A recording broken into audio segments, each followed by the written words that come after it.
Right now at noon, Missouri's governor signs a law repealing the state's sick leave and minimum wage mandate just 8 months after voter approval.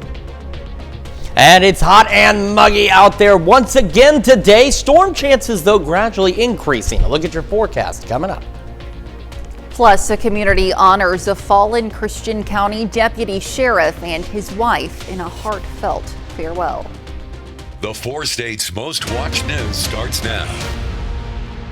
This is KOAM News at noon. I'm Elise Snowy. New at noon today, drivers on I-49 between Joplin and Neosho were stuck in backups this morning after a semi caught fire. It happened around 4 a.m. in the southbound lanes and traffic quickly piled up. The truck was hauling paper products which caught fire and had to be cleared out with heavy equipment. Crews shut down the highway for close to 5 hours to get everything cleaned up. Southbound lanes finally reopened around 9. Well, in Christian County, Missouri yesterday, the sheriff's office and community said goodbye to one of their own. A procession and funeral honored Deputy Sheriff Mike Adams and his wife Ashley. They died after a head-on crash with a potentially impaired driver, according to the sheriff's office. Adams was an Air Force veteran and previously served in 2 other sheriff offices in Missouri before he and his wife moved to Christian County. He had been a member of the sheriff's office since November of 2022. For his service, Adams received a full military honors during his burial. The suspect in that fatal crash is 40-year-old Garrett Cleaver of Webb City. Authorities say Cleaver was fleeing from a traffic stop near Highlandville, Missouri on the night of June 30th when he crossed the center line and hit another car head on. The 2 people in that other car were Adams, who was off duty at the time, and his wife, Ashley. Both died at the scene. Now, their infant granddaughter was also injured and hospitalized. She has since been released. Cleaver is now charged with 2 counts of second-degree murder, fleeing a stop resulting in death, and other related crimes. The Christian County Sheriff's Department says Cleaver has a criminal history in multiple states. Let's head over now to Chris Warner for a look at the forecast. Now we've got another hot and muggy day out there. It is summertime. It is July. It is an expectation, but we have been kind of lucky. We've not had summer be that bad just yet. Live look downtown Pittsburgh looking pretty good. MoDOT camera 20th and Rangeline in Joplin. Lots of folks heading out right for that final lunch of the week as we are finally to Friday. Yesterday started right where we should and only a couple of degrees above normal. It's the heat index values that are getting to us right now. So again, not bad for this time of year. Way off in the horizon, kind of hard to see. Starting to see some clouds flare up. Take a look at this. It's 89 in Joplin. Already feels like 97. Dew points at 73. South winds gusting to 24. On the Kansas side of things, Pittsburgh sitting at 88. Feels like 98. Dew point at 75. Humidity at 66%. Temperatures for just about all of us. Upper 80s. Are seeing some low 90s out there. You factor in the humidity dew point. Look at Iola. It feels like 101.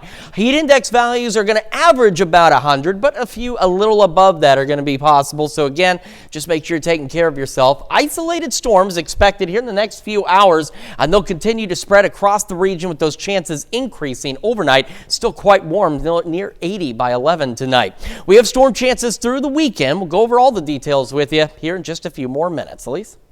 All right, Chris, thanks. Well, Missouri Governor Mike Kehoe yesterday signed into law a repeal of a voter-approved paid sick leave and minimum wage law.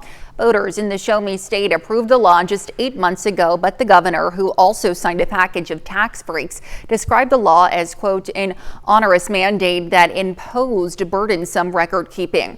Now, the sponsor of the worker benefit ballot initiative said, quote, the governor signing this bill is an absolute betrayal to families who felt forced to go to work instead of staying home to care for a sick child. A proposed ballot initiative is already in the works that would reinstate the repealed provisions, but it would have the additional protections as a constitutional amendment. Missouri Governor Mike Kehoe also signed a bill into law encouraging college students to report hazing and stay with the victim. Danny Suntulli was a student at the University of Missouri in 2021 who became permanently disabled in a hazing incident. As Emma McCurtis reports, this law was created so no other college students in Missouri have the same story. He eventually stopped breathing.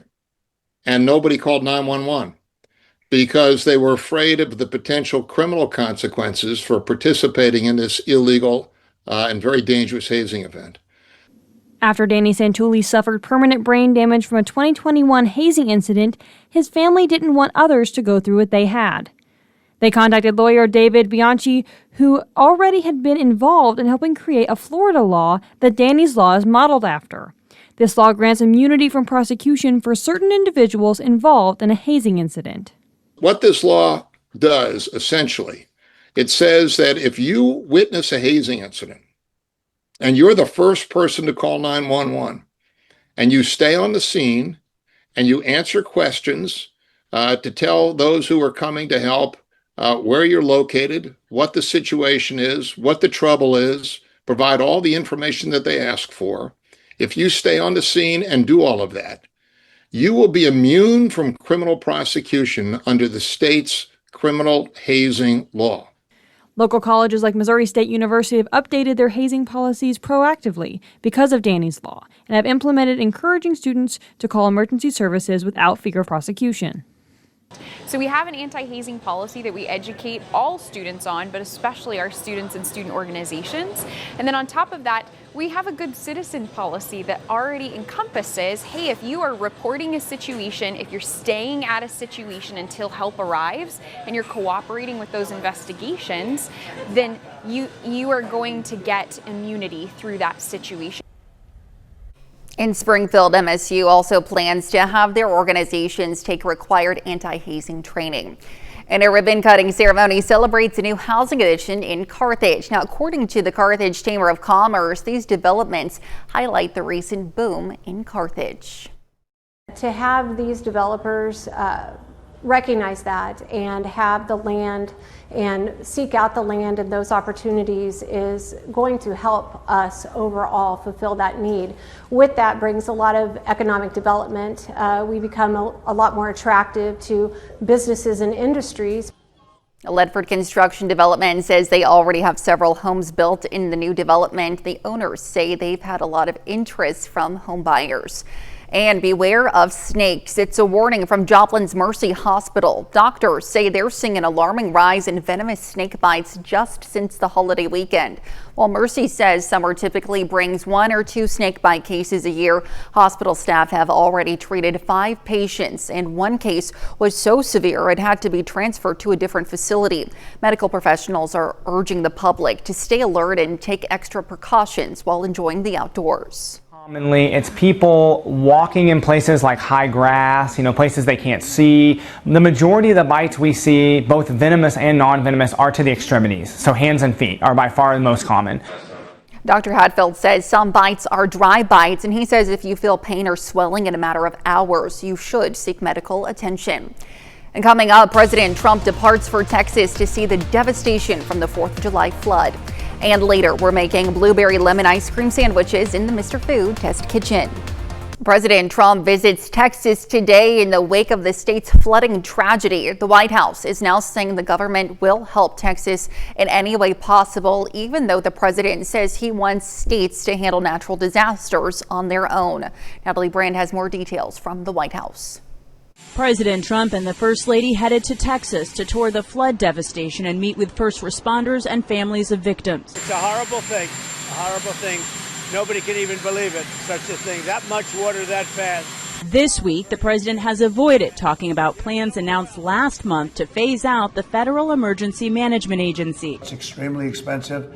And again, when you have a tornado or a hurricane or you have a problem of any kind, in a state, that's what you have governors for. They're supposed to fix those problems. We asked OMB Director Russ Vought if that's still the administration's plan. The president has said to Texas it needs everything, anything it needs, it will get.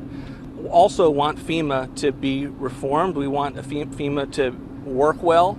And, the president is going to continue to be asking tough questions of all of his agencies. The Trump administration also continues to send out tariff letters this week, with one now out to one of the largest trading partners threatening a 35% levy on Canadian goods. Prime Minister Mark Carney on social media said the Canadian government has steadfastly defended our workers and businesses. We will continue to do so as we work towards the revised deadline of August 1st. The baseline will take effect the 1st of August, but obviously, as the President's made clear, there are opportunities for adjustments based on arrangements that could be made between now and then. Amid global trade tensions, Secretary of State Marco Rubio met in person with his Chinese counterpart for the first time. I thought it was a very constructive and positive meeting. Rubio said the odds are high that President Trump and Chinese President Xi Jinping could hold face-to-face talks soon.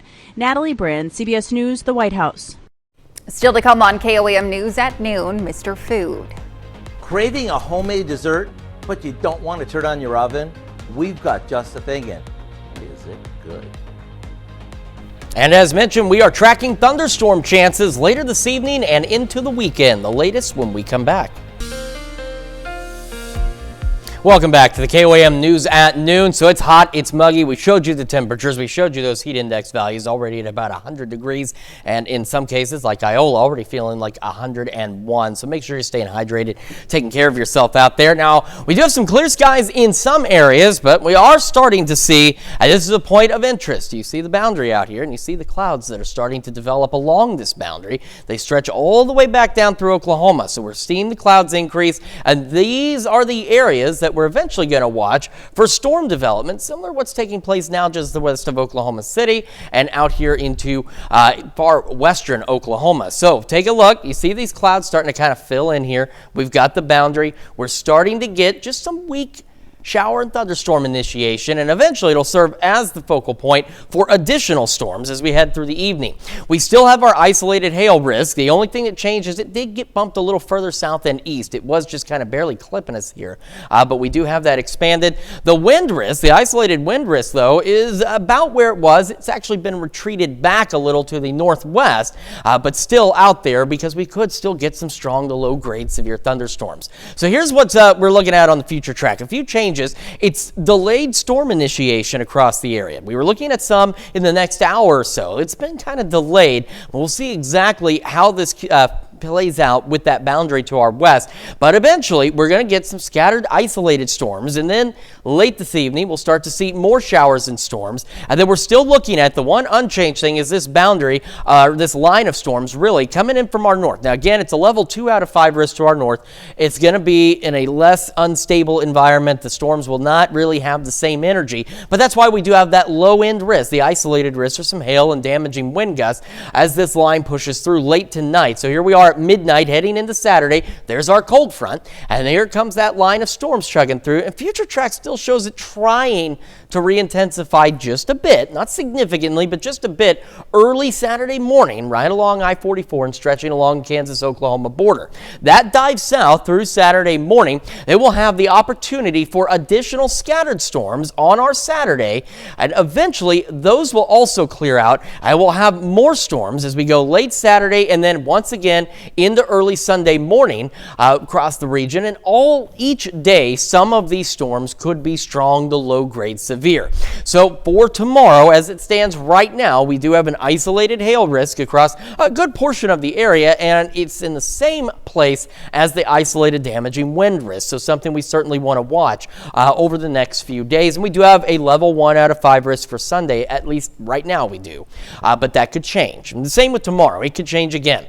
Right now, still looking at highs, low 90s, those heat index values up to 100, and as we showed you in some cases a little greater, winds gusting to 25. Back to tonight, low 70s. Eventually our isolated storms will become more scattered storms out there. Southwest winds still gusting to 20. We'll have that mix of clouds and sun tomorrow, but it also brings our temperatures down a bit below normal, and in fact we'll be below normal again on Sunday. We heat back up Monday and Tuesday, and then by Wednesday of next week we have more storm chances, as some data suggesting that we may have some scattered storm chances through the end of next week, which is part of why you're seeing the below average temperatures out there next week as well. We could get some additional rain chances, but one way or the other, I mean, that's not bad for the middle of July. Great. Yeah. All right, Chris, thanks. Well, stick around. We're making blueberry lemon ice cream sandwiches in the Mr. Food Test Kitchen. We'll be right back. Well, if you're looking for an easy, no-bake homemade dessert, then look no further because today's Mr. Food recipe is the perfect summer sweet treat.